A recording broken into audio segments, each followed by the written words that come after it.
It's story time with Oma Mary, and I'm going to read Winnie the Pooh. Today, I'm actually on a lake in Wisconsin, so it's nice and quiet here. Except for the lawnmower in the background. And I'm going to read Winnie the Pooh and the Honey Tree because my kids loved it when their dad read their story about Winnie the Pooh.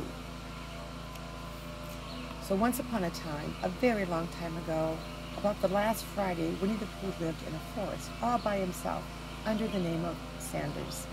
That means that he had the name over the door in gold letters and lived under it.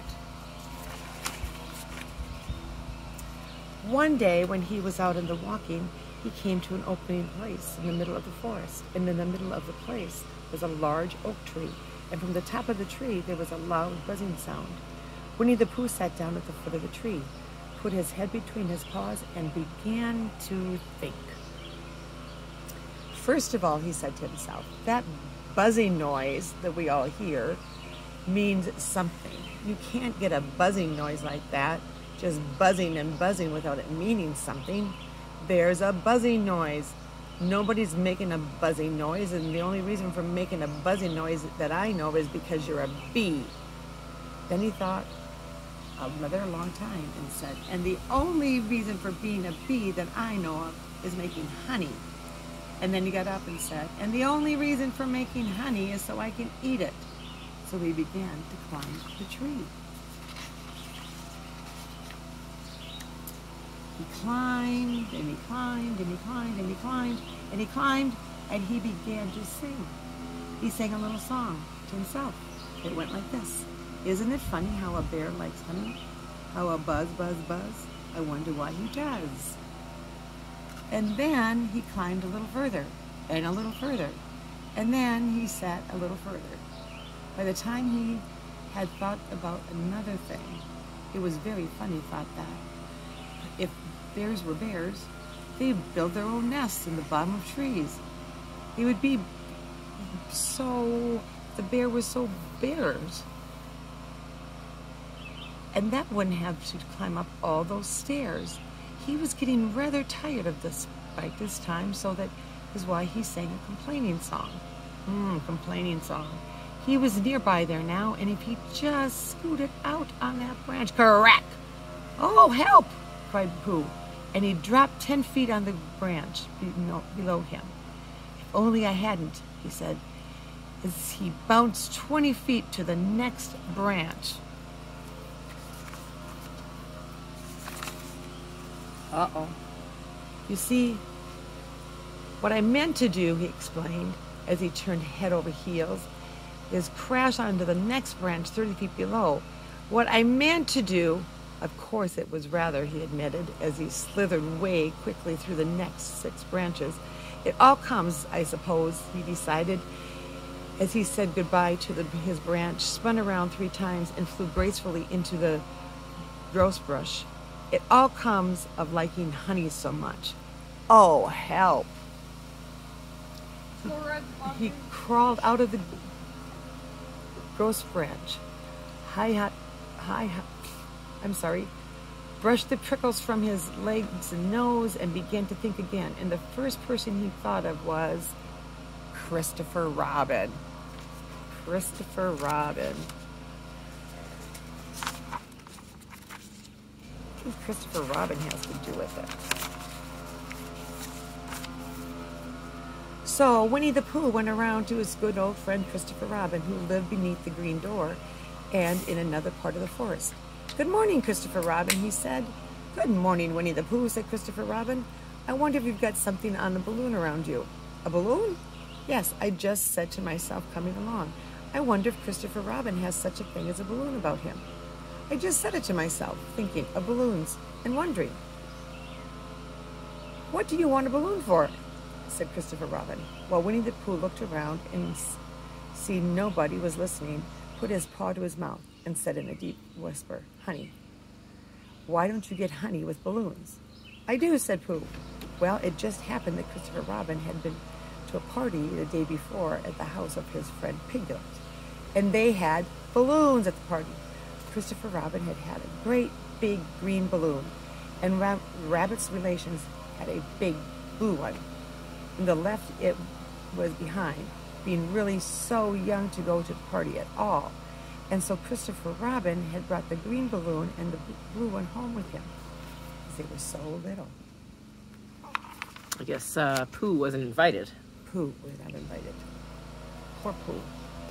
Which one would you like? He asked Pooh. Pooh put his head between his paws and thought very carefully. It's like this, he said. When you go after honey with a balloon, the great thing is not that the bees know you're coming. Now, if you have a green balloon, they might think you are only part of the tree and not notice you. And if you have a blue balloon, and they might notice you as only part of the sky and not notice you. The question is, which is most likely? Wouldn't they notice you underneath the balloon? Asked Christopher Robin. They might, or they might not, said Winnie the Pooh. You never can tell with bees. He thought for a moment and said, I shall try to look at the small black cloud. That will deceive them. Then you had better behave for the blue balloon, said Christopher Robin. And so it was decided. Well, they both went along with the blue balloon, and Christopher took the gun in his hand, just in case he always did. And Winnie the Pooh went to a very muddy place he knew of and rolled until he was black all over. And then, when the balloon was blown up as big, Christopher Robin and Pooh were both holding on to the string. Christopher Robin let go suddenly, and Pooh floated gracefully up into the sky and stayed there, level with the top of the tree and about 20 feet away from it. Hooray! Shouted Christopher Robin. Isn't this fun? Shouted Winnie the Pooh down to him. What do I look like? You look like a bear holding onto a balloon, said Christopher Robin. Not, said Pooh anxiously, not like a small black cloud in a blue sky. Not very much. Oh well, from here it looks different. And as I say, you never could tell with these. There was no wind to blow him nearer to the tree, so there he stayed. He could see the honey, he could smell the honey, but he couldn't quite reach the honey. A little after a while, he called down. Christopher Robin, he said in a loud voice. Hello! I think the bees suspect something. What kind of something? I don't know, but something tells me that they're very suspicious. Perhaps they think that you're after their honey. It may be that. You never can tell with bees. There was another little silence, and then he called down again. Christopher Robin! Yes. Have you an umbrella in your house? I think so. I wish you could bring it out here and maybe walk up and down with it and look up and down every once in a while and then say, tut tut, it looks like rain. I think if you did that, it would help the deception which was practicing on these bees. Well, Christopher Robin laughed up to himself. Silly old bear, but he didn't say it aloud because he was so afraid of Pooh that he went home with his umbrella. So fond of Pooh, not afraid of Pooh. So fond of Pooh. So fond of Pooh. He was so fond of Pooh. Ah, there you are, called the down Winnie the Pooh as soon as Christopher Robin got back to the tree. I was beginning to get anxious. I have discovered that the bees are now definitely suspicious. Shall I put my umbrella up? Said Christopher Robin. Yes, but wait a minute. You must be practical. The important bee to deceive is the queen bee. Can you see which is the queen bee from down there? No. A pity. A pity. Well now, if you walk up and down with your umbrella, saying, tut tut, looks like rain, I shall do what I can by singing a little cloud song. The little cloud song saying, go. So while Christopher Robin walked up and down and wondered it would rain, Winnie the Pooh sang the song. How sweet to be a cloud floating in the blue, every little cloud always singing aloud. How sweet to be a cloud floating in the blue, it makes him very proud to be a little cloud.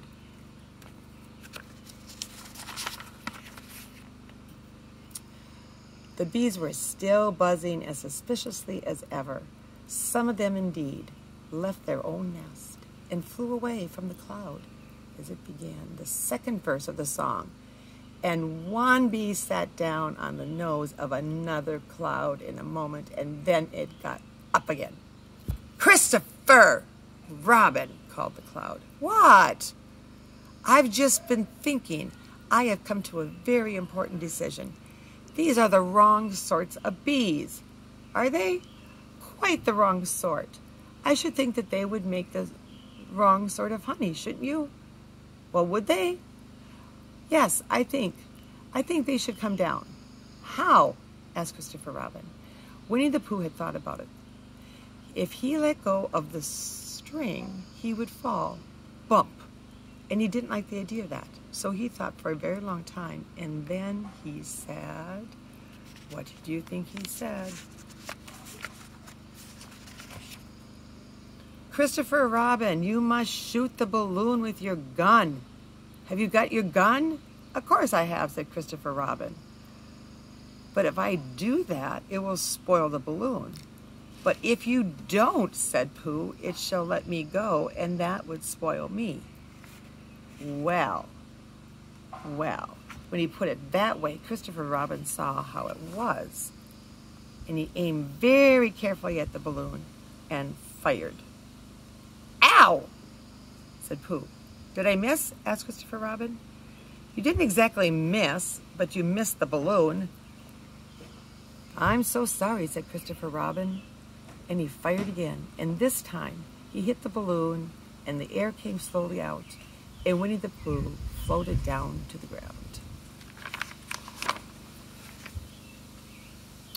But his arms were so stiff from holding to the string of the balloon all that time, all that stayed up straight in the air for more than a week.